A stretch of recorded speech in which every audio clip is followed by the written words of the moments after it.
Hello and welcome to another episode of the Best You interview series. It's Gary here again, and thank you as always for taking the time to tune in. And today I'm delighted to be joined by hypnotist and entrepreneur Ryan Christensen, who's here to discuss his own unique set of techniques that he's developed for deep personal change.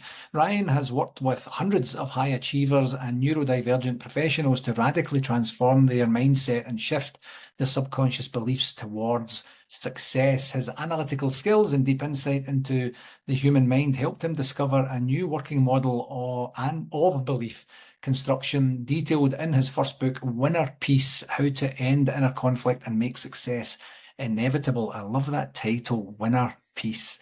Ryan has spent 23 years of his experience in the intelligence community, specifically in counter-terrorism and counter-proliferation operations, and is also a veteran of the Marine Corps and Air National Guard. And Ryan's personal journey of overcoming depression and suicidal ideation, as well as his struggles with autism, Asperger's syndrome, and bipolar disorder, have led him to practically try every mental health and self-improvement modality currently available, including talk therapy, coaching, hypnosis, spiritual retreats, breath work, energy healing, psychedelics, and more. And I'm sure we'll get a chance to chat about that today. And that journey has given Ryan keen insights into how the mind works and the limitations of each methodology, eventually leading him to create his own unique set of techniques that I talked about earlier there that we'll get a chance to talk about today. Ryan, thank you very, very much for joining me on the show today. Gary, it's a pleasure. It's an honor to be here. I'm glad you're here. So can you tell me a bit more about your background? I detailed quite a lot there in terms of the Sure. bio, but what specifically inspired you to pursue hypnosis and entrepreneurship? So it really kind of started way back when I was a kid. Growing up with autism, I didn't get diagnosed until I was almost 48 years old last year. And so growing up in a relatively small town in Kansas in rural United States in the 70s and 80s, nobody had any idea what was wrong with me. And I didn't have any idea either. So it's just like, okay, just got to figure this stuff out on my own. And so it kind of led me to give up on life pretty young. The first time I was experiencing suicidal ideation, I was about 9 years old, because I just knew the world worked for everybody else and not for me. And so as a way to kind of keep myself going, I kind of dedicated myself to that greater good, in service to humanity, service, trying to protect people, things like that, which is what led me to my career in the Marine Corps, Air National Guard, intelligence space. But by the time 2019, 2020 rolls around, I'm realizing that saving the world is not working. The world rather suddenly does not want to be saved. In fact, despite all of the work that I'm doing, it's getting worse. So I'm like, okay, this doesn't work anymore. And that's a big problem, because that's the thing that's keeping me alive. Yeah. Right. So now I got to figure out something else. And that's when I really started my self-improvement journey. And in 2019, I was in a men's group. There was a guy there talking about, toxic shame and emotional baggage. And well, Catholic, got some of that. Did a session with him. Everything just felt lighter. And it really caught my attention because I was on the lookout for the next big thing. But becoming a psychologist was taking about 6 years and $500,000 to get my PhD. I was unappealing in my 40s, and I just didn't have the psychological runway for that. But I could get certified as a hypnotist in like 6 weeks for $2,000. Easier way to dip my toes in, right? So got certified in February of 2020. Right after that, everything shuts down. Yeah. So now I got all this time on my hands. I can't work from home because everything I do is classified, right? So I ended up playing around with a bunch of guys online and found out I have a talent for it. And the thing that really impressed me was how quickly you get some major changes when you start working directly in the subconscious mind. Yeah. That's where like 90% of our problems are. It's that thing's just not processing things the way we want it to. And all the other techniques out there, all the other modalities really can't reach that. You kind of like got to break through that wall. It takes a lot of time. You're dealing with things that aren't the real issue. And the speed at which we could affect change just really impressed me, because I've been through, therapy off and on for about a decade for depression and going through divorces and stuff like that. And it helps, but you're going once or twice a week for months and months and months before you really see any major changes. Yeah. And if I can be able to get somebody some changes, changes like a couple hours worth of work, like that's very appealing. And that just kind of led me down the rabbit hole until I just, continued to refine the way I was working, what I was targeting down there, and how I played with it, and kind of came up with my own set of techniques. Yeah, it's incredible. And in terms, how much was your knowledge of the subconscious mind prior to embarking upon your training and certification in hypnotherapy? It wasn't, I don't have a psychology background. I really don't. But the way I kind of navigated the world, like I said, I grew up autistic and nobody knew how to help me. So what I realized pretty quickly is that if there's a pattern of behavior, there's a mechanism that delivers it, that creates it, right? There's a set of beliefs or whatever that creates a certain pattern of behavior. So essentially the way I've navigated life for my entire life is figure out, okay, what is it that you believe? How do you work on kind of like a general scale? Because if I could figure out that set, then I can apply it to all these individual situations and get by, right? So I've always looked at pretty much everyone and everything as a black box you have to reverse engineer. Yeah. So once I started getting into the hypnosis space and looking at the subconscious mind, I'm like, oh, this is just what the black box is. But hypnosis lets me open that sucker up. So instead of having to guess, I just say, show me how you're wired, right? Which is cheating, you know, especially when you add like 23 years of intelligence experience, which is all about putting together the puzzle of stuff that people don't want you to know. Yeah. And all you really have the ability to do is just like ask questions, ask the right questions and keep digging and put the puzzle together. So it's kind of like turbo autism that got weaponized by intelligence work applied to a black box reverse engineer strategy equals you get this, right? Yeah. But that was a very natural thing of like, I don't necessarily have to understand how that whole thing works or is wired or why it does what it does. I just need to understand what it's doing, the effects of it, how it's outputting these things, right? Because if I can understand that, I can say, okay, give me this instead of this, then I don't have to worry about how it changes itself to make that happen. Yeah. And so in a lot of ways, by kind of backing out and looking at it from a more abstract level, as opposed to getting into like, you know, dopamine levels and this neurotransmitter and this neurofeedback and stuff like that, you actually get to make bigger changes faster because you're not getting caught up in the weeds. Yeah. Yeah. And that, you know, that abstract level, I love the thought that, you know, almost releasing an emotional bond from what you're experiencing or what the other person's experiencing to then say, I can actually help with that. And you know, when you and I chatted prior to recording, you had mentioned, and I thought it was quite poignant, you know, that hypnotherapy is the only permanent solution to psychological problems, which I thought at the time was a very bold statement to make. So could you elaborate on how hypnotherapy works to achieve that lasting change? Sure. So fundamentally, your subconscious mind is a part of you that is processing the entire world, right? All that data, all that information is coming in. There's different parts of your brain that are processing that, kind of understanding what it means, taking some immediate action, and then creating a world for you to perceive on a conscious level. Yeah. There's a bunch of studies in Germany in the 1970s that showed pretty conclusively that we become consciously aware of something about a half a second after it happens. So consciously, we're about a half a second behind the world, right? Which means your mind has to do a lot of stuff on its own before you really kind of get involved. Figuring out how that piece works and getting that right is pretty much the biggest shift that you can make. And the problem is that most therapeutic techniques, we're doing what? We're doing talk therapy. Yeah. Right. I'm talking to you on a conscious level, which means I'm not actually accessing, getting back to what's going on in the subconscious mind. And there's a difference between memory and recall. Recall is what you can remember, right? Memory is a record of stuff that's there. You don't have access to all of that stuff on a conscious level. So while we're dealing with these individual kind of left brain issues, this issue, this problem, this moment in time, this event, this trauma, that's one piece of a larger pattern, of a bigger whole, right? And since we can't go from that specific to the general, it's really hard to figure out what these more meta-narratives, meta-beliefs, right brain constructs, emotional constructs are. You know, you can map out Times Square in excruciating detail, and it tells you absolutely nothing about what New York looks like from the air. Yeah. Right? So because of that, because we're approaching everything from a very left brain technique, because almost everything out there is focused on a conscious process, we just don't have access to the truth. We don't have access to the way things are really wired back there. The only two things that give us access are psychedelics and hypnosis. Psychedelics are beautiful. I think they're an amazing tool. They definitely helped me on my journey, but they take you on whatever ride they want to take you on. You don't have a choice.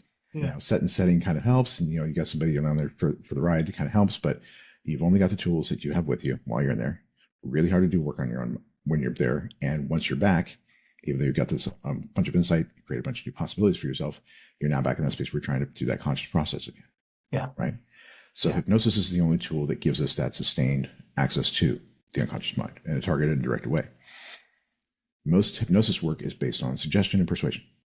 Right. I'm going to tell you how awesome you are, throw a bunch of really cool stuff in there and kind of hope it sticks.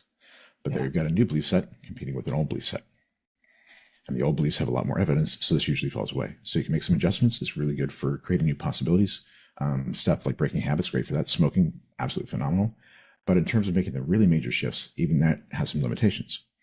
So what I do is I get down there, I'm like, okay, great. You have a pattern of behavior. There's a mechanism behind it. There's a purpose behind it. There's a chain of logic that created like, I'm not good enough, or there's something wrong with me. Great. Show me that chain of logic. Show me how you got there. And once I understand that, I can then go back and disprove that old chain of logic. And by doing so, dismantle the old belief set and then create a new chain of logic that draws a different conclusion from the same data. So by figuring out what the old beliefs actually are and where they came from and disproving them first, then you can set a new belief set that doesn't have any competition down there. Yeah. And when you're looking at the emotional side of things at 30,000 foot, looking at the forest versus the trees, if you get this right, all this becomes easier. Your emotional mind is faster. It draws its conclusions first. And the conclusion it draws sets the frame in which you're analyzing all these individual things. Yeah. So if you get the frame right, this goes easy, right? If you believe I'm not good enough, then you have to fight that conclusion down here. Yeah. But if the belief is I am good enough, you don't have to fight it down here. You just get to roll. Yeah. So by digging into where these beliefs actually came from on that meta level, getting that meta conclusions back, getting the big stuff right, you can create some massive, massive change really quickly. That sounds incredible. I had that originally a thought in my head. I don't know a lot about hypnotherapy in general, but I had where someone would show up, and you mentioned the example of smoking earlier. You know, so say I need to quit smoking, or my spouse is going to leave me. Can you do that? Right. And you have some practice where 10, 15, 20 minutes later you walk out and you have no inclination for a cigarette ever again. What you're saying is that might be part of the process at some point down the line, but there's a lot of pre-work that has to go in to understand Not exactly. So if you're working on a specific problem like that, like a weight loss or smoking or alcoholism, whatever that happens to be, you don't necessarily have to do this bigger perspective stuff, right? Because you've got an individual problem you want to target. And yes, it's entirely possible. Like hypnosis is probably one of the most effective tools for stopping smoking. The American Lung Association, which is basically the stop smoking organization in the US, actually has lists of hypnotists that focus entirely on smoking cessation because it's that effective. Like one session and you can be like, never need it again, right? It can be that powerful. What I'm working on though is because I focus so much on this bigger picture stuff and I don't really see anybody else using hypnosis in that way, I want to take a look at your life as a whole. What's not working as a whole, right? Where are you held back? What kind of patterns, right? And how this evolved over time. Because it's not necessarily about changing what's going on now. It's about creating new possibilities for the future by making sure everything that's happened up until now gets you in a place where you can go. Yeah. Right? Because the things that happen don't really matter. It's what those things mean. It's the stories we tell about them. It's about what it means about who we are and how we need to move through the world. So if we can correct that story up until now the story from then on becomes much easier to write in the way that you want it to, right? Yeah. And how much of that is directed by your clients? Do they come in and say, you know, this is a challenge I'm trying to solve right now. You do some of the preliminary work and you say that's actually not the challenge here. The challenge is, you know, the patterns, the beliefs, the things that you've foundationally established for yourself. The way that I look at it is the problems you have, these individual issues you bring up, great. They form a pattern. That pattern is the signature of an adaptation to a problem. Right. Right. So there's a problem. You had to adapt to it some way. That creates this like pattern of behavior. And these are these individual ways of showing up. So what I do with my clients in the first, consultation I do a 45-minute consultation, sit down like, okay, let's take a look at what's going on. And I look at not just like, okay, they're coming to me for business stuff. Great, cool. Let's go ahead and look at what's happening there. Great. Show me what's happening to you whenever you're out there just socially. Yeah. Just being yourself with the world. Show me what happens to you when you're in relationships. Right. What does this pattern look like for you? Great. Tell me kind of like what your experience was growing up. Right? Because what that tells us is like, okay, how you show up in social situations tells me how confident you are in who you are. Yeah. How you show up in relationships tells me how, a lot about your identity. Because in relationships, you can't hide. Not for long, right? Yeah. That's where your truest self shines through. So the way that kind of plays out for you shows me a lot about how you view who you are. Yeah. Can you be yourself? Do you have to be somebody else? Or are you trying to like show the world a certain thing, right? How much do you allow yourself to have in terms of preserving good things and stuff like that? And once I can see that, then it's like, okay, cool. Now that I understand what's happening for you kind of on a meta level, let me show you how these meta patterns that you have and how they're impacting all these and showing up in these different ways. Yeah. And say, okay, if you just want to work on procrastination, I'm not your guy. Yeah. You want to change this big stuff, let's play. Yeah. Understood. Yeah, that makes sense. So in the bio and Mhm. when we chatted, you spoke very candidly about your challenges with Mhm. mental health and your overall journey with mental health. Can you share, was there a specific turning point in your journey that influenced basically your approach to your own mental health and others and self-improvement in general? Well, it was definitely an evolution. Like I really got started on the thing in 2020, 2019. 2020 though was the point where I was fed up. I'm like, okay, I've got to figure this stuff out. Like, I'm done messing around. So I basically declared jihad on myself, on my BS, and that's really where I went hard. And there were several moments throughout there that were very foundational, formative for me. One of them was I've got a tattoo on my chest that says "I am alive." Date is July 29th, 2021, because that's the Right. first time in my life that I actually believed that life was worth living and I could actually get what I need in life. Right? I had a couple days at a seminar or at a retreat doing some psychedelics, and afterwards it was like, wow, it's actually worth it. Like this is actually possible for me, and that was really what cracked open that thing of like, okay, now I can't stop trying to figure this out because I know there's a solution. Yeah. Right? If there's a solution, as long as I keep cracking at it, I'm going to find it eventually. Right? A year later, I'm doing some work with a hypnotist, trying to figure stuff out. I'm in the space where it's like, okay, I'm not doing this anymore, but I'm trying to figure out what I'm supposed to be doing and how I'm supposed to be doing it, and like how am I supposed to measure this stuff? And I realized, oh, I'm trying to find my new reason to live. Used to Right. be save the world. What's my new one? And it hit me. It's like, wait a second. I want to live. I don't have to justify my existence to myself anymore. Yeah. Like I don't have to justify why I'm here anymore. And that realization broke my brain so hard. I felt like I was on mushrooms for like 3 days.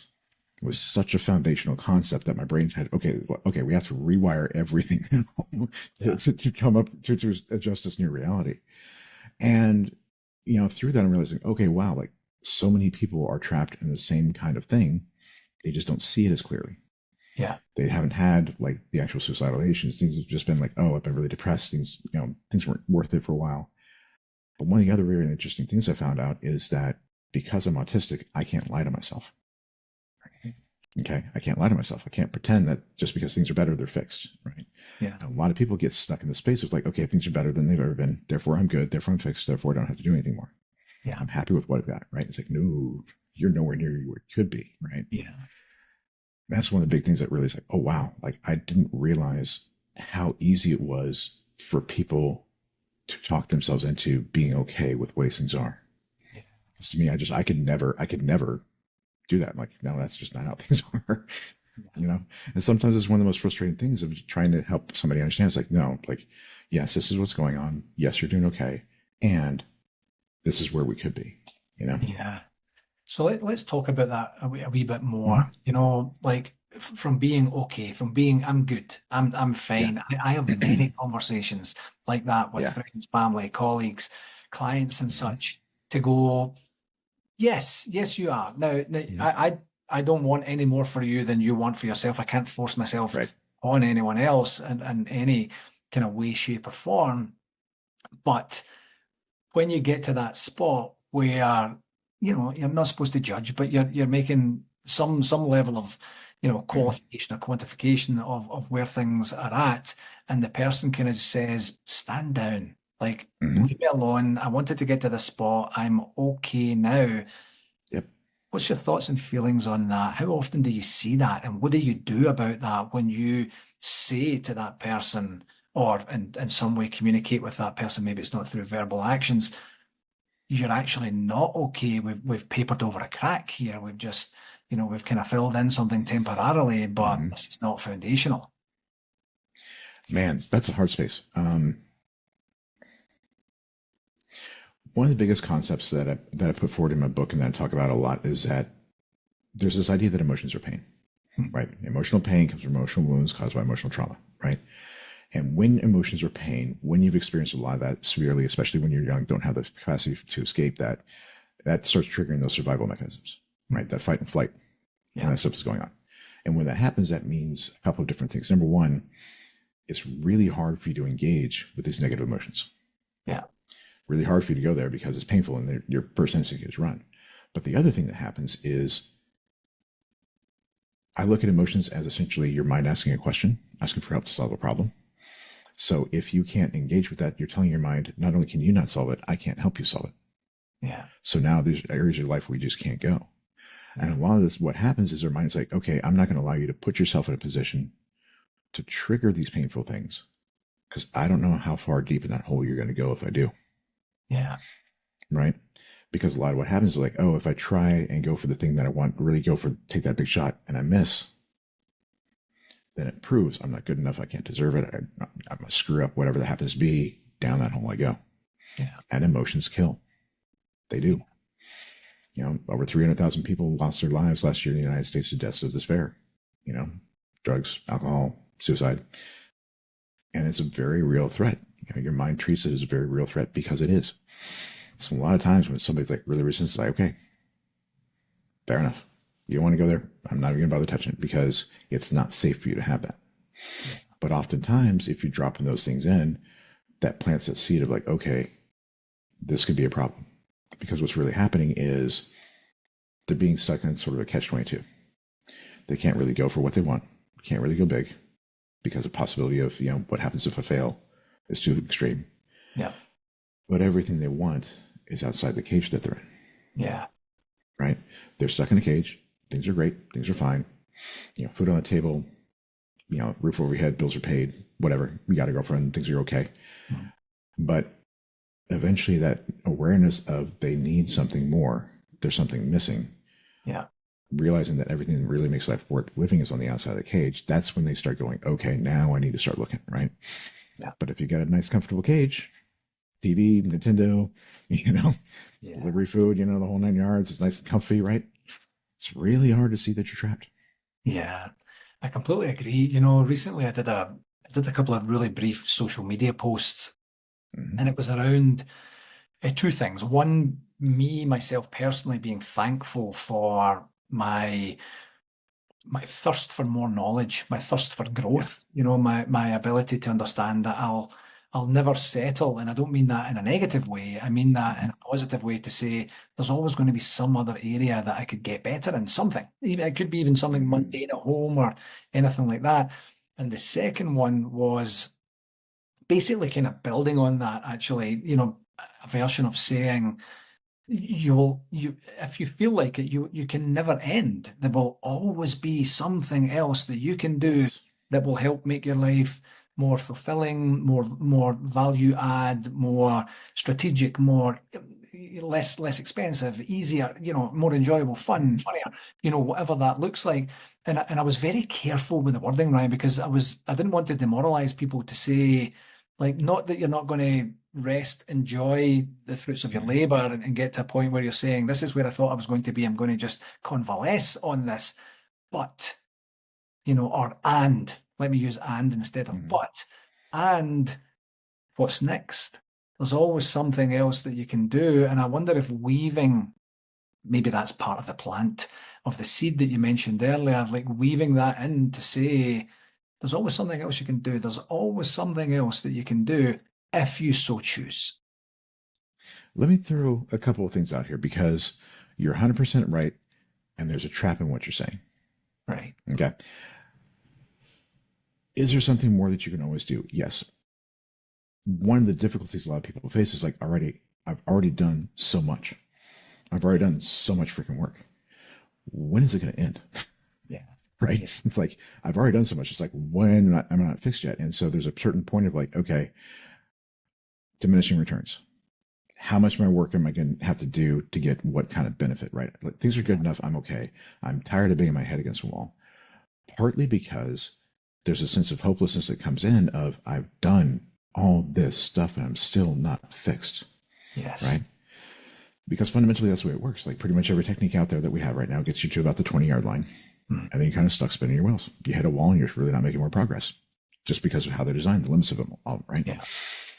And nobody's talking about getting to the end zone. Nobody's talking about getting to the finish line. Nobody's even talking about the idea that there is a finish line or that you could be fixed or that you could be healed. It's a lifelong journey. You could always be 1% better. There's always something else you can do, right? Which puts into place this very, very insidious, very sneaky little thing of you will never be enough no matter how hard you try, no matter what you do. that no matter how hard you try, no matter what you do, no matter how much anybody else helps you, you will always be broken. You will never be fixed. You will never measure up, right? Because when you're trying to always improve yourself, the fundamental assumption is what you are is not enough. Yeah. Period. Yeah. You wouldn't have to improve yourself if you're good enough. So the fact that you're always looking for the next thing, fundamentally, you don't believe you are, and you're trying to prove it to yourself, right? And so if you stop, you're falling behind and becoming less than and less than and less than. So the trick is, the way that I work things with my clients is, I really feel like there's only 4 things you have to fix on kind of like a meta level to get like 80-90% of stuff to go away. The first is that idea that emotions are pain. While emotions are pain, you can't really engage with them. You got the survival things kicking in. Your mind is essentially caging you in and shaping your life and limiting you to what it feels is safe, right? So you're really limited. But the other thing is, if your hand hurts, you're supposed to look at your hand, because that thing's busted. You need to fix it. When we think emotions are pain, feel them in here, feel them in here. That's why we keep on thinking this is the problem. This is the thing we need to fix. Yeah. Right? This is the thing that hurts. This thing must be busted. This is where I got to look. No, this is wired up just fine. Given how I'm built, how do I navigate the world? The problem is always out there. Okay. Even for somebody me, like bipolar, autistic, ADHD, nothing I can do to change those. Given how I'm built, how do I need to navigate the world to get what I want? Okay? At this point, something really interesting happens. If you think you have to fix yourself, it means you're broken. Broken things aren't valuable. If you're wounded, broken, not valuable. So while you believe either of those 2 things, you cannot actually have healthy self-esteem and value. Not really possible. So we fix those. Now it's possible to have healthy self-esteem. Now we got to figure out how much value you have, right? And this is the trap of the 1%. I don't feel like I'm good enough. I don't feel like I'm valuable. Let me find a way to prove to myself that I am. But your unconscious mind judges true and false based on what already believes. So if you believe you're not good enough, it doesn't matter what you accomplish out there. This never changes. Right? So we do that stuff. Now we have the capacity to create value. Got to figure out how much it is, but we have to do it in a way that doesn't have to be measured. Because if you're measuring it, the answer could always be not enough. So the core beliefs that I try and get my clients to is a place where there's nothing wrong with me that never was. There's nothing to heal and there never was. I'm good enough as I am to deserve whatever I choose, and I don't have to prove it to anybody, not even myself. At that point, you are good to go, because it's not about measuring up anymore. You've decided you're good enough. You decided you deserve. Right? And it's just, what do I want to do? It's perfectly acceptable to try and like save the world, and it's perfectly acceptable to retire and hang out on the beach in Bali drinking beers and surfing. Both of those are equally acceptable. Both of those mean exactly the same for you as far as what you're worth and how much you're valued and what you allow to deserve. It's just a matter of like, where do you want to go? Right? What I found is people actually start to think bigger once they're set loose that way. A lot of us who are in the entrepreneur space and self-improvement space, we're trying to prove to ourselves in some way, shape, or form that we're measuring, we're good enough, so forth and so on, whether we're keeping track in terms of clients we help or amount of revenue we bring in or whatever that happens to be. But once you stop measuring, once you stop having to put points on the board, you can think bigger, right? Alex Hormozy, half $1 billion a year, but the only thing you can do is make number go up. That's the only thing you can do. Elon Musk, let me change the course of human history. I want to play that game. Right? But you can only play that game when you don't have to keep score anymore. Such a powerful framing of that, and very, very interesting. I kind of semi wish we had this conversation prior to me. But I still stand by what I said. But I think there's certainly a deeper level of, making sure that people who consume that type and style of content or are working towards something are doing so from a position of choice that's a healthy choice. Rather than I need to, I have to, I must to, that sort of thing. When you don't have a choice, then you don't actually have free will. It's a compulsion, not a choice, right? When it's a choice of like, oh, I find this interesting, I'm going to go down these rabbit holes. Like, I still spend pretty much most of my day thinking about stuff, figuring stuff out, going through rabbit holes because it's fun. I love it. I'm going to be doing that for the rest of my life. Like, I'm never going to retire. I'm going to be doing this stuff for the rest of my life. There's a billion different ways I could play with this thing, but I'm doing it because I'm fun and it's enjoyable, right? Like last week, had a couple bad days in a row. It's like, okay, today I'm just not doing much. And because I didn't I wasn't measuring myself. I wasn't trying to, prove anything to myself. I could take that space of like, oh, this is just not a good day. I ain't getting anything useful done. Fair enough. Popcorn and Netflix it is. Yeah. And there was no judgment. Yeah. There was no stress. There was no, it's like, no, this is just where I'm at today. Cool. I'm gonna do what I want to do today. And knowing that in a couple of days from now, we're back right where we were. I'm not gonna lose any ground because there's no race to be run. Right. Yeah. I love that. I love the you know, the connotation of measuring versus not. There's certain areas of life that the measurement is appropriate in terms of your ability to pay the bills and Yeah, proceed with 100%. whatever it is you're doing. But if that's not inherently within you in terms of the mass of your life, Mm-hmm. then you get that opportunity to say, this is what's right for me in the moment, and something else will be right for Yep. me in the next moment, and so on and so forth. Yeah, I love that. So Yeah. in terms of, back to your military Mm-hmm. careers and successes that you enjoyed in the military, over 20 years there, and specifically in the intelligence community, how does that inform the type and style of work you do today, if at all? Man. So I can't say exactly the military career was particularly stellar. Right. Autistic, bipolar, no idea. Not great at being a Marine, not great at being an airman, but it really did instill in me a lot of values in terms of perseverance, in terms of just like getting from point A to point B, in terms of just the determination to overcome any obstacle. And the Marine Corps, the official motto of the Marine Corps is Semper Fidelis, always faithful. The unofficial model is Semper Gumby, always flexible, because Right. nothing ever works the way it's supposed to be. Everything breaks. No plans survives contact with their like none, right? So the ethos of the Marine Corps is very much a highly flexible, highly adaptable, figure it out on the fly kind of organization, right? And we're really good at figuring stuff out on the fly, right?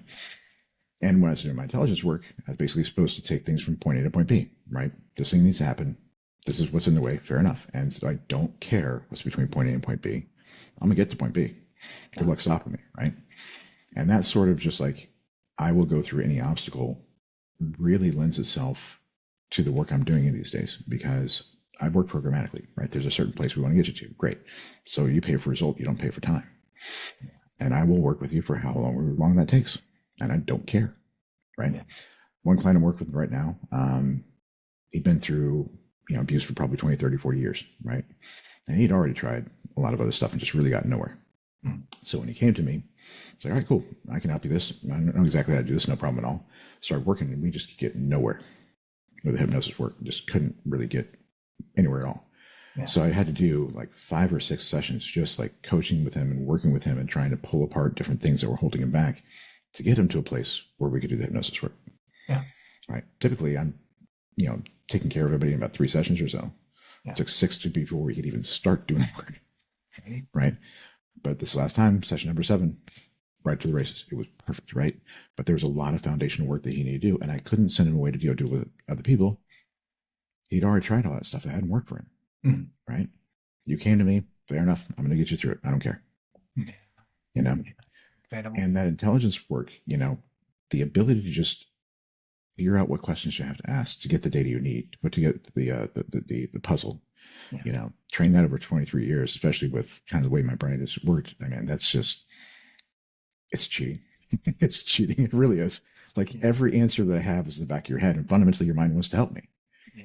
Right. So I just have to frame it in such a way that says, okay, cool. Like you're trying to help this guy by doing this stuff, trying to solve a problem. Wonderful. Just help me understand. Like, what is this problem you're trying to solve? Like, what are you trying to accomplish here? Yeah. Right. Because if it's trying to help, it's going to help us figure that out. And then it's just a matter of like, okay, great. How do I need to change things? How do I need to shift things to get us to where I want to be? Yeah. That's just taking a crowbar to a system, breaking stuff up. Been doing that for 23 years, right? What are the gaps? Where are the weak points? Yeah. Right. So it's almost like I built myself as a machine to do exactly this. Yeah. It does sound like such a natural fit. Pretty much. Just to get to that point. And, back to the, obviously you're 2019, you have your moment of clarity where you say enough is enough. Something has to give here. I have to do something different.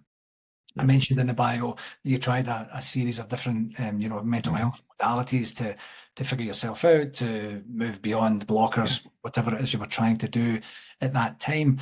Like, was there a specific moment or a specific modality that you tried? You mentioned the psychedelics earlier, Mm-hmm. where I'm actually more curious, Ryan, just in terms of you were constantly searching, reaching for Mm-hmm. something. You knew that there had to be a different way. And forgive me, Yeah. I'm not putting words in your mouth. That's Mm-hmm. the it. Yeah. So you persevered on Mm-hmm. yourself to the point where it's process of elimination. It sounds like, certainly with the benefit Pretty of much. hindsight, to Yeah. say, right, okay, not that, definitely not this, that's not that. And then you get to that epiphany Mm-hmm. point.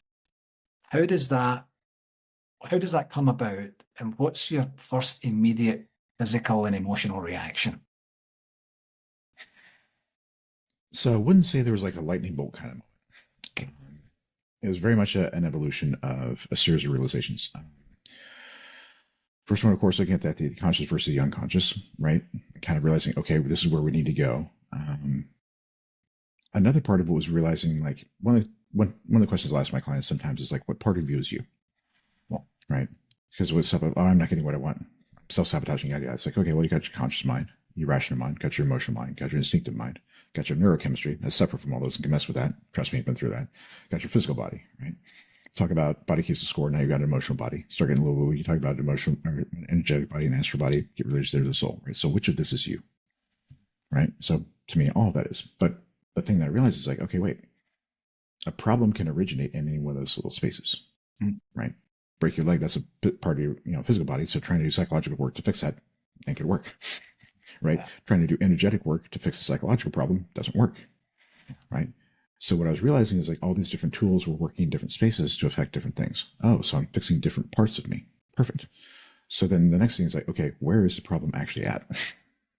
Which one of these spaces is the problem actually at? Because if it's a conscious framework thing, hypnosis isn't the thing. You need like a process or a framework or whatever that happens to be, a theory of like, this is how you're supposed to do relationships. Yeah. That's not a hypnosis thing, right? That's a skill thing. That's a knowledge thing, right? Cool. So realizing that, okay, these different problems originate in different places. So you have to use the right tool for the job, Yes. right? So therapy is not going to be good for energetic work. Energetic work isn't going to be good for a physical body problem, whatever that happens to be, right? Cool. So that's what started me down the road of like, okay, fix this stuff here, this stuff here, this stuff here. The stuff that's still messy is in these parts of my mind, in the emotional and the instinctive mind. Great. That's why I've got to use hypnosis to get down there, Yeah. right? And in a lot of ways, psychedelics were a big opening up of that because they're so phenomenal at breaking the logjam, Yeah. right? You're locked in these stories of like, you have an idea of how things are supposed to be. This is how I am. This is the way things were. And it really kind of breaks it up and blows it up and opens the world for a lot of new possibilities, gives you a lot of insight into stuff that you didn't see, right? Once you have that insight, now you can use a tool like hypnosis to do more direct work, right? Now that I understand where the problem is, now I understand where I need to go. Great. Now I can use another tool to go get that and fix it, right? Yeah. So it's not that this is the thing. It's not that this is the tool that you use. No, every piece of these things, every tool has a purpose. Yeah. You leverage them to get where you need to at the problem of the time. But the unconscious mind stuff is the stuff that is the least worked on, least effectively, right? We're really getting there these days with the big surges, sort of focus on psychedelics. But again, it's not targeted, it's not directed. But because it has such powerful effects and changes our lives so heavily and so amazingly, we're like, okay, cool. I just need to do this enough, and we'll be soft. Yeah. Right? Good enough, good enough, good enough, good enough, good enough. Right? So it's kind of like, okay, taking that and expanding the awareness of what could be done in addition to that is kind of like where I'm really kind of putting my focus. Right? 20-yard line. Figure out how to get from the 20-yard line to the end zone, because that's basically what I've done for myself. That's what I do for my clients. There's a lot of work to get here. Yeah. That people have to do, and I can't really help you until you're there. Yeah. Yeah. So this is called the Best You podcast, as you Mm-hmm. know, when it's self-development, Yeah. self-education, self-healing, and such. What's one regular practice that you employ that enables Mm-hmm. you to become or continue to maintain being the best version of yourself? Absolutely nothing, and this is why. What I think of as like self is soul. Okay, so what I am is my soul, and that is like perfect, so forth and so on. And then all these different pieces of me are just how it's expressing itself or moving through the world. So the trick isn't to try and become that. The trick is to clear out the crap that's in the way of allowing myself to express that in the world. Right? That's just a matter of noticing, okay, where are these incongruities? Where are these feelings like, this isn't right, this is off. Yeah. Right? Because if I listen to myself in my mind, it's going to tell me, this isn't it. Something's wrong here. And as soon as I see the pop up, it's like, okay, great. Let me get curious. What's going on? What am I missing? Right? All I got to do is just pay attention, because it's going to tell me when I'm not actually moving in alignment with what I truly am. Yeah. Right? And so the more things I can figure out, more of these things that come up. And if I just address it, if I just engage with it, because it's not about who I am anymore, right? It's about how I'm moving and what I'm doing. Yeah. So much easier to do that, right? But I don't feel the need to like do a lot of meditation, psychedelic journeys and stuff like that anymore. It's like I've fixed a lot of this stuff, so it's not really a thing anymore. I still like microdosing, things like that. I think it's great. But it's mostly like, okay, what do I feel like doing? Yeah. I'm just going to be me. Yeah. Be me to the maximum extent possible, my authentic self to the maximum extent possible in every situation, any moment in time. And if I do that, I figure things are going to work out pretty well. Yeah. That's so powerful. That it's not very often anyone, as in no one has ever said absolutely nothing, but obviously the explanation that you provided there. And I love what you said there about paying attention. And so many times in life, you see people literally not paying attention where you're like, hey, that bus is going to hit you if you don't move out of the way, but in terms of, in the internal dialogue that you have, there is lots and lots of information available to you at given points in time. Yes. If you're willing to pay attention, seek out that information, do something with it when you have it. Yeah. And many people don't do that. Do you see that a lot in your client base? Oh, absolutely. Absolutely. Well, one of the biggest things that, especially here in the West, we have that whole Renaissance, the age of reason, rationality is like the thing, right? So there's this idea of like, oh, well, if I think one thing and I feel another thing, what I think is correct. No, that's not how that works. Your right side of the brain is looking at for the forest. Your left side of the brain is looking at the trees. They're seeing the world through two different lenses from two different perspectives simultaneously. They're both correct. What you feel and what you think are always 100% correct at all times, especially if they're different. Yeah. Right? The trick is to say, okay, these are different. I'm getting signals that don't match what I understand. Great. What the hell am I missing? They're both true. What has to be true for both those things to be correct? Yeah. Right? And if you're willing to allow things that you don't like to be true long enough to figure it out, you can get to the solution. Yeah. So a lot of times we say, I think this, I feel this. I'm going to go with what I think because I don't like what I feel. I don't want that to be true. Right? So it's like, oh, I don't feel like I'm good enough. Oh, but I proved all this stuff. So this is why I'm actually good enough. I know I'm good enough. I know I deserve this, right? Yeah, but I don't feel like, but I know, right? Because this is the answer we want to be true. Yes. If you just let the things that you hate, that you don't like, that you wish weren't true, that are bad and wrong about yourself, be true long enough to figure it out, then they don't have to be true anymore. They don't have to be wrong anymore. You can figure out why and fix it. But it takes the willingness to allow yourself to be less than what you wish you were in the moment. Yeah. So you can figure out how to become what you wish you were. Yeah. Yeah. Incredible. Incredible. Okay, this has been a wonderful and absolutely enlightening conversation. Before I let you go, where can people find out more about you? Well, my website is www.ryanthehypnotist.com. You can also find my book on Amazon. It's called Winner Peace, How to End Inner Conflict and Make Success Inevitable.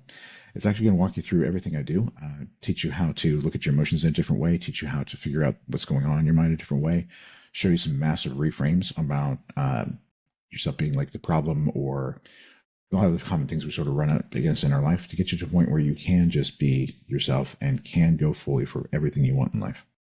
Incredible. Thank you very much again, Ryan. It's been an absolute pleasure to chat with you today. It's been an honor to be here. Thank you so much for having me.